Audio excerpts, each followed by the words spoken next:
Good morning. Hola, hola. Okay, today I'm going to show you some examples of some things I've been working at with clear Mylar product packaging, all different kinds of clear plastic. And I'll show you the different things that I've used and kind of what I've started. There'll be another video in future showing kind of how I utilize these things and some more things that I've learned working with this product because it's not easy to work with. So let's start with, I try to make an envelope, okay? So I traced an envelope template on my plastic. Now this is a plastic sheet protector from a scrapbook, a 12 by 12 scrapbook page. And I cut it apart into two pieces, traced it with a Sharpie, and then I glued on the good side Mod Podge onto this piece of tissue. And you can see the gloss, I think, from it just peels right off. So the only way to make it stay would be to stitch around, but then you would still have looseness underneath. So I'd have to do like a kind of a crazy quilting thing to hold the whole thing on. So I'm going to try some other kinds of glue and see what I can come up with. Maybe spray glue might work. So that one is to be continued. But I did successfully make another envelope, which I am totally in love with. So I took that same envelope and I cut or tore little strips of coffee dyed paper and glued it along the Sharpie line. And then I trimmed it off because I didn't want the black Sharpie line to show. It still shows a little bit there. I have to trim that off.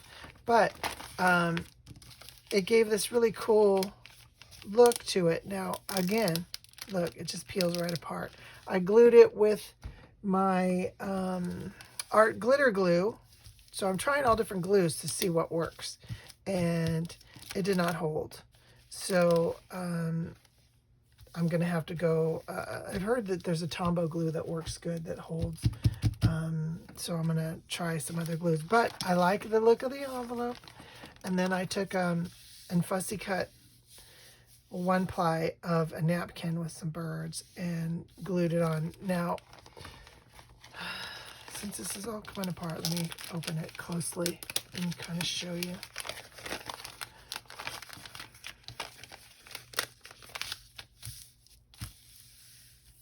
So this is stuck down pretty good. And this glue, maybe I should try this glue up. This glue was this Zig scrapbooking two-way glue, which I usually do sometimes for detail stuff. But I just put a little bead of it on the back of the paper and stuck the paper down. Another thing that I haven't tried that I'm going to is sanding the edge so there's a little bit of roughness for the glue to bond to. That might help. But I love how transparent it is. If you look, you can still see any book page behind it, which is really a cool effect. However, again, this is peeling up in places. So you can see here, it's going to come off totally. So I got to figure out something to seal this down onto the plastic. It's just not gluing well. But I like the look. I just got to find a glue that will bond to plastic. And so far, none of the ones I have will work. I'm going to try some matte gel medium and some other things. But I wanted to be careful to not, if you can see this one, you can't really see. Let me stand up so I can see that you can see it. You can't really see the sheen of the glue, you know, where the glue would goosh out the sides when you decoupage glue. So what I did was I decoupaged the back side of it, which I think actually was the good. I decoupaged one side, right? Then I just stuck the plastic down on the decoupage glue and lifted the image up. Yeah, so you can see it's a little lighter image on this side than this side. So this is the good side. So that was a mistake I made, but I don't mind it. I think it looks pretty. Just figuring out what glue I can use that I can manipulate with delicate things like this that will stick to this plastic. That is my challenge. So again, this is more of a learning experience video. I'm just kind of showing you some ideas that I had. If I can get them to actually work, I think we'll be good. So some other things that I tried were pieces of plastic packaging. So, sorry, I didn't have this all prepped, guys. I'm fiddling around here. I'll show you. So this was, I don't know if you can see it, but it was a piece of product packaging. It came on a box of Christmas tags that I bought. Okay, it came on this, right? This is the little lid on this box. And inside each individual little set of tags, there was a little piece of plastic on there, like this, that held each individual little thing of tags in, right? So this turned in quickly into a little tray to put on my little fussy cut things. These are great because it's got this little edge here, which I can use or cut off. I cut one off and then cut them into, I don't know if you can see that, cut them into little tabs, little plastic tabs. So every little piece that you trim off, you can still recycle and utilize. Use your corner rounder and make some little plastic tabs that you can staple on or sew on. Sewing seems to be the best way to work with this product. So, or to work with this stuff and get actual things to adhere. This, again, is decoupage glue, piece of tissue, and this is a napkin. And it actually bonded pretty well. I'm not having problems with peel up on this one. So maybe it just has to do with how well you get the glue on and that there's no air underneath, because this one is really, really well adhered. I'm happy with that. And then this one was these little plastic page protectors that you get, you know, in the photo albums where you can do 2 photos on a page. I think I have one here. Hoard. I don't. Well, I do, but I don't want to dig for it now and make you guys wait. So anyway, there was 2 on a page, and it had black on the background, and you just slide your photos in. It's one of those little 2 ring or 2 with the little screw bolts, you know, that hold it together kind of album. But I buy those albums, I take them apart, and I make junk journals out of them, and then I upcycle the plastic. So this is real thin, real pliable. So I wanted to try another thing. So again, I took the paper, tore it, put my little flower specimen in there, and then I had forgot, and I tore it perfectly the size of the plastic, and then I remembered I wanted it to be something that I could actually sew into a journal.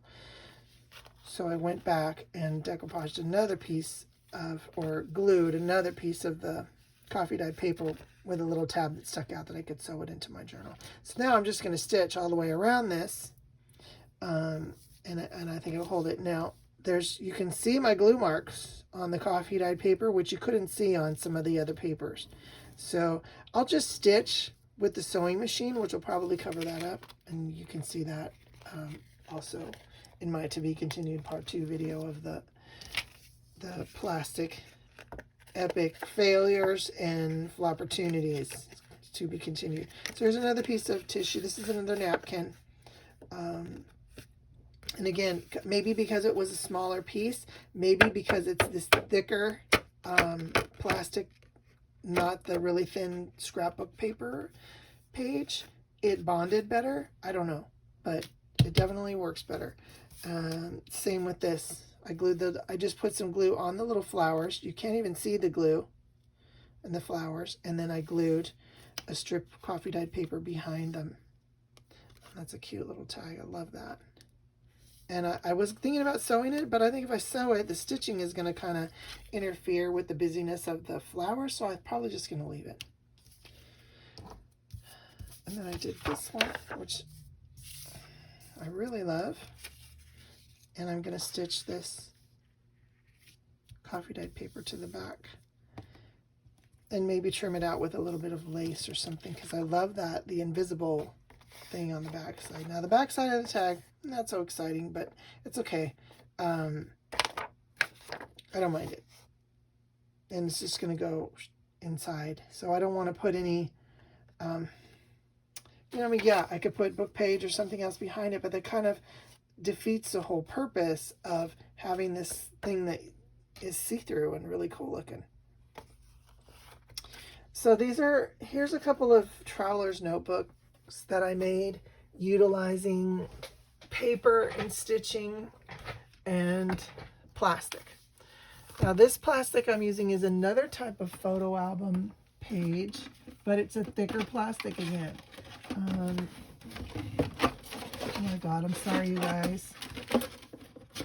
Ah, here they are. Okay, so these come 3 on a page. I've showed them before in previous videos. And if you cut them right, you have like a perfect little pocket that you can utilize. Now, I would have to put something on the bottom and stitch it, obviously. Get whatever that gunk is out of there, I don't know.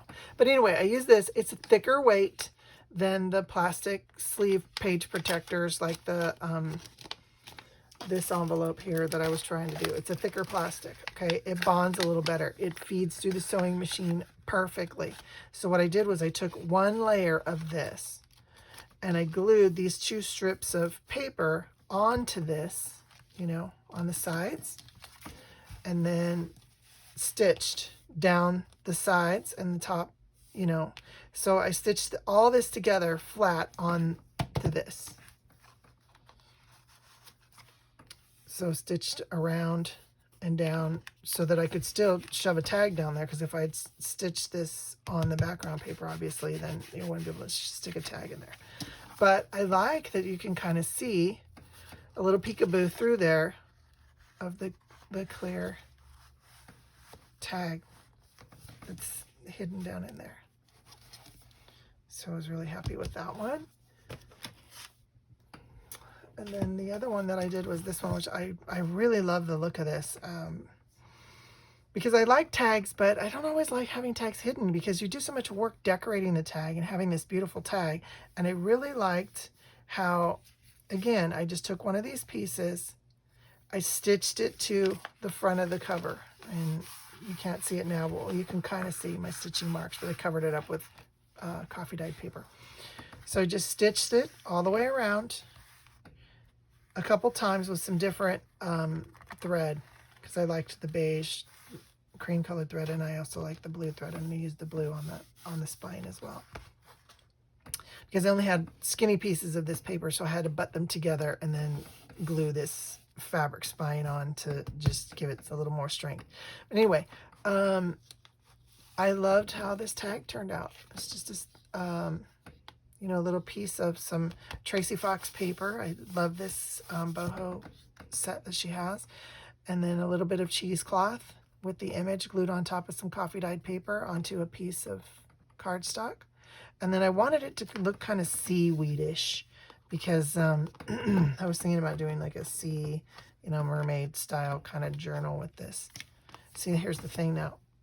You can't see where the edge is. But I just love how this turned out. And I'm going to be doing this a lot more on my covers, you know, doing a beautifully decorated tag with a plastic sleeve to slide your tag in so that you can really see the tag. I mean, I just think it's so beautiful.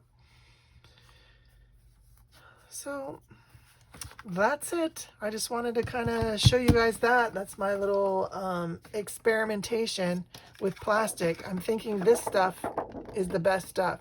So everything that I get in plastic packaging from now on, I'm saving the plastic packaging. If it's a substantial piece, like this is the top of a card box of Christmas cards. And I got 3 of these to play with. So I could do a door kind of a thing that opens. Where it could be, you can have the image here and the doors be clear, you know, with maybe just a little bit of trim around the edge so you can still see the image through, or like almost like a wedding invitation kind of thing. I don't know. I got some different ideas and I'm going to give it a try, but it seems to be the best combo that I found so far is stitching and the decoupage glue on this thicker weight plastic. Seems to work really well. So I've just got to find something that's going to work on the lightweight plastic, because this lightweight plastic is perfect for making envelopes because it's pliable. This stuff doesn't bend as well, so it's not easy to make an envelope with it. But this one works great. I just got to figure out a glue that's going to glue it. So stay tuned, and I will be giving you guys some more info later. Okay, thanks for stopping by. Have a great day. Bye.